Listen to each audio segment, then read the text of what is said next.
It's the international break. Game week 4 is coming up, and you are not happy with your Salah team, and you're specifically looking to do a Haaland Wildcard Draft. Well, this is Fantasy Football G. I'm your host, Kat, and you are exactly in the right place. So, without further ado, let's take a look at what a Haaland Draft looks like for Game week 4.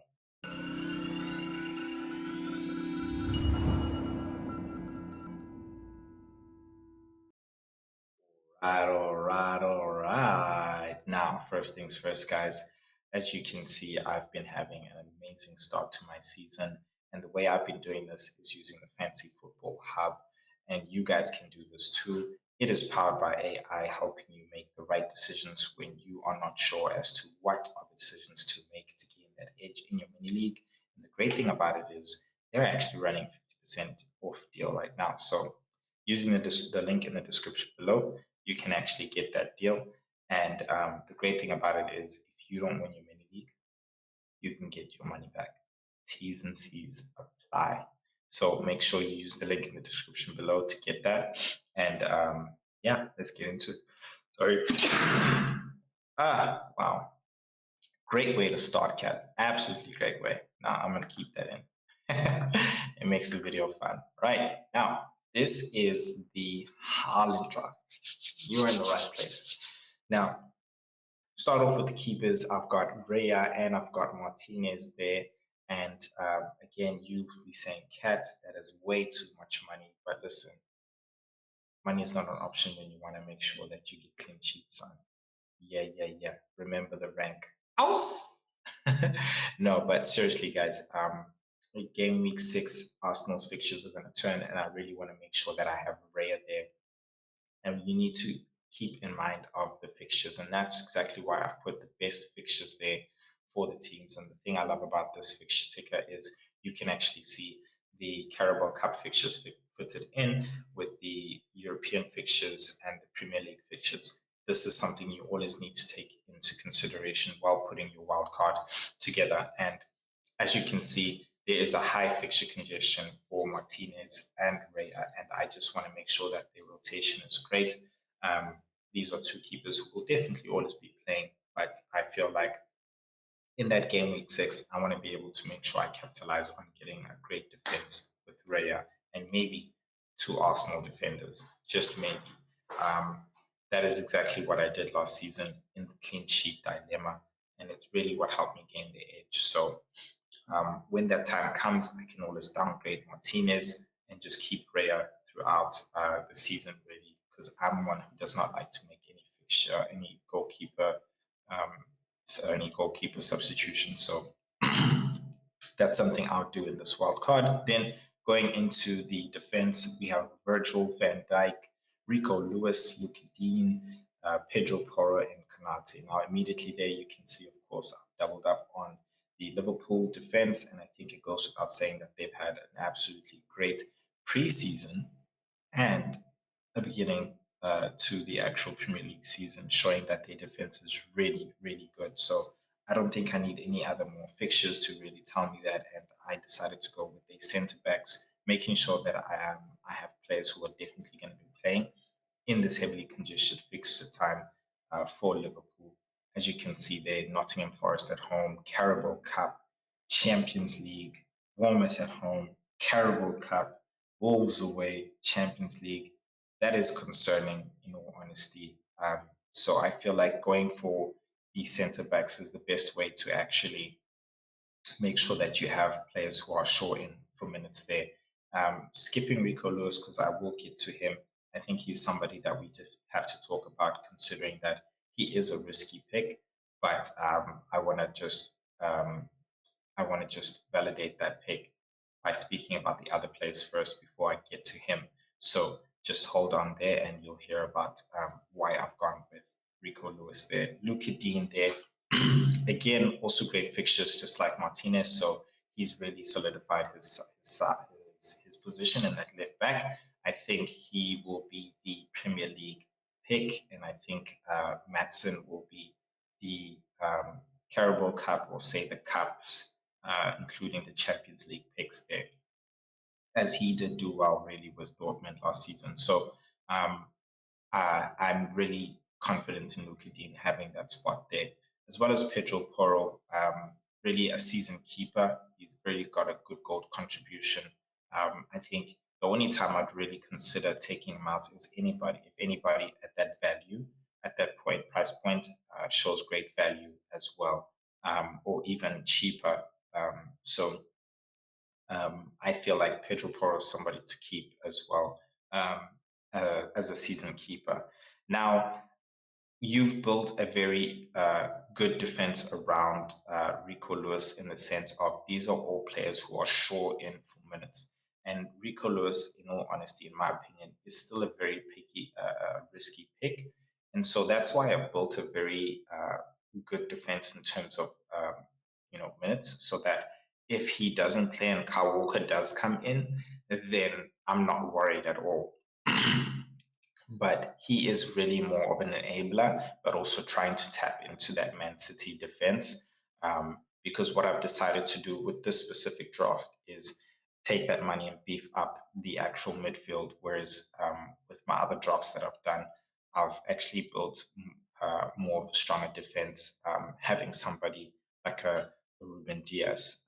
Now, going into that midfield and seeing how I've already beefed it up, we have gone with a Kevin De Bruyne. I feel like he's a vital player for Man City, considering now they're also going to be going into a very heavily congested fixture ticker. He is basically the captain. Kyle Walker's not there. So I feel like he's definitely going to be there. He's shown that he's fit. He can play 90 minutes as well. I don't see any concern really with minutes right now. Phil Foden has pulled out of the England squad, so again, yeah, fine, he could come back, but I don't think he's going to be coming back straight in. He might also be eased in, considering that he's coming from a tournament as well as an injury, as which we're not really sure as to what exactly that injury is. So I think that KDB is a very safe pick when it comes to the Man City defense and Pep roulette. Now, going on to the Liverpool, Diogo Jota has been performing really well, and I think has also shown to be a good supplement for not necessarily having Salah. Now, there is no player in Liverpool that can make up for not having Salah, but he's definitely just helped in a way, in all honesty. So I think if you still don't have Salah, not going with Salah, and you're gonna go with the Haaland draft, then I think Diogo Jota is definitely a pick. One more over than Luis Diaz, considering he plays for Colombia. I'm not necessarily sure if they've gone away where their fixtures are, but that is usually the idea. And with that, and flying around and coming back, and considering they're also going to have a lot of fixtures, as you can see down below, I think a European player is a lot better to actually have, as they fixtures tend to really be more around Europe, um, playing the European Nations League. So I think Jota is definitely a player to use there. And then Mitoma is there because we're trying to capitalize on those first two home games against Ipswich as well as Nottingham Forest. I mean, you can definitely keep him against Chelsea. Matoma, I feel like when it comes to Bournemouth, he's definitely a player who's somewhat fixture proof with Bournemouth because he has a very high goal involvement when it comes to Bournemouth's goals. So if anything happens in the goals with Bournemouth, then he's definitely going to be there. And I feel like Chelsea's a team who hasn't necessarily got stability yet, especially in the defense. So you can see him play out throughout those three games. Then Rogers is there as well. And just to go on to highlighting Mente is also very much the same day. He's got also very high goal contribution and involvement really in the Brighton team. So he's also a very good enabler at 5.5 to have there, and even a differential going into this time right now. I feel like a lot of people still have Smith Rowe, and I feel like West Ham is not necessarily an easy team, despite what Man City did to them. It is Man City. It is Haaland in a Pep team. Anyway, So I feel like you could, really get a very good pick, very much almost the same as that Mbeumo pick, game week 3, which is what I went for in targeting that fixture of Ipswich. So I think both Mitoma and Mente are very great picks going into that into this game week 4 wildcard. If you want to really make sure that you're also not making too many early transfers straight after your wildcard as well. Then, of course, Rodgers. Um, I've said this. I feel like Rodgers is due. He's due a return, considering how unlucky he's been, and not necessarily, scoring or anything. I think when you watch him, you can see he's very good in that eye test. He's highly involved, playing there as a second striker. Um, I think it's really going to be a matter of time, and this Everton game could be that game, considering how Everton hasn't necessarily been good at the back. So I feel like if you haven't got Rodgers, you still can get him. He's at a very good price at 5.1, but there's been a lot of disappointment, and I want to just say, like, I don't think we should put that much of pressure on a 5.0 midfielder. I think he's not, I say he's not a Cole Palmer in the sense of, like, he's not like the talisman in the team, he's not stepping up to those levels even now, as much as he's good on the eye test. So I don't think we should really expect that from him. Even if he goes and scores a hat trick in Everton, I bet you a lot of people are going to need you. Like, he's the one. This is it. Let's go, guys. Guys, relax. That's not going to happen. Before we get to the strike force, guys, please make sure that you hit that like button. If you've made it this far, that really does mean that you do enjoy my content. And if that is really the case, then I'd really, really appreciate it if you would subscribe, because I will then be providing you with more content to make sure that you are highly engaged and also gain that edge on your mini league. And remember to use the link in the description below if you also want to gain that edge that I've been using with Fantasy Football Hub tools that are powered by AI. Now, going on, Haaland is the captain, of course, El Capitano. Nothing much to be said there by him. He's in great condition.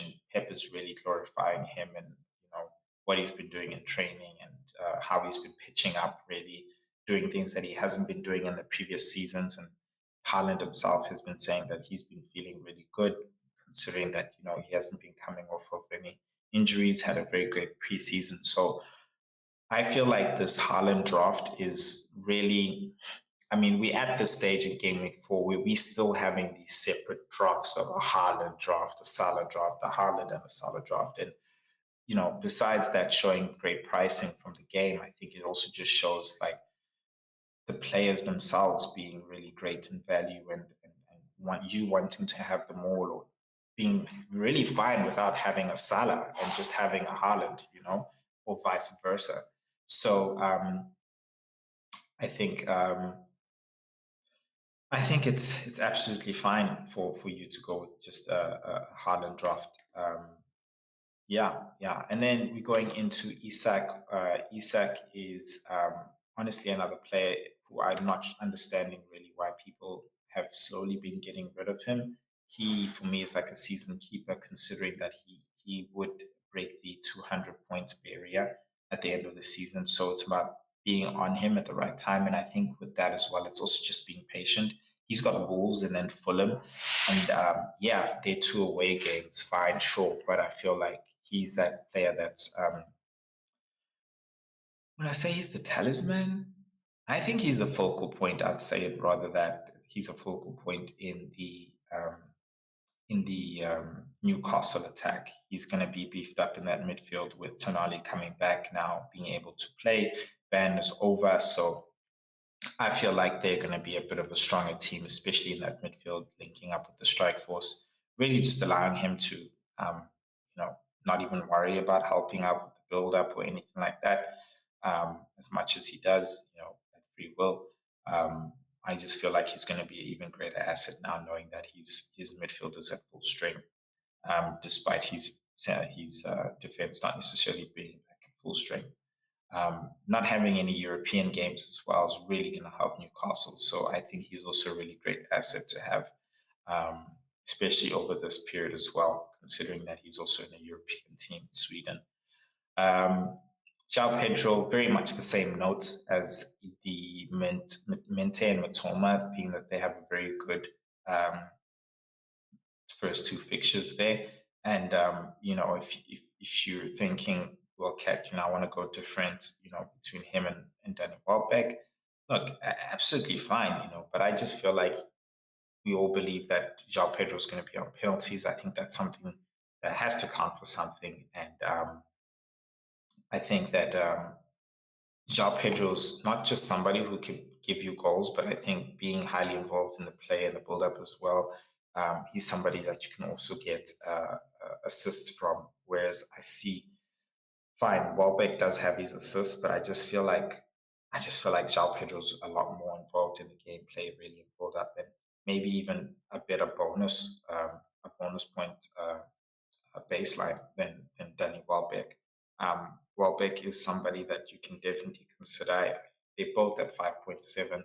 Honestly, no shame in either or. But for me, I feel like I just prefer going for João Pedro in this draft. But yeah, if you are joining me, if you're joining me now and you really want to go for a different type of approach and saying, Cat, listen, I actually want to go for a Haaland and Salah draft, and well, this is the video that I've made specifically for you.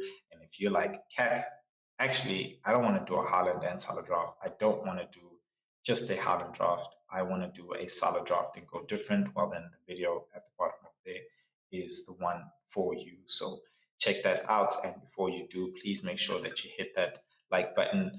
10 likes is the aim here. And guys, if you've made it this far, would really appreciate a subscribe. And I will see you guys in the next video.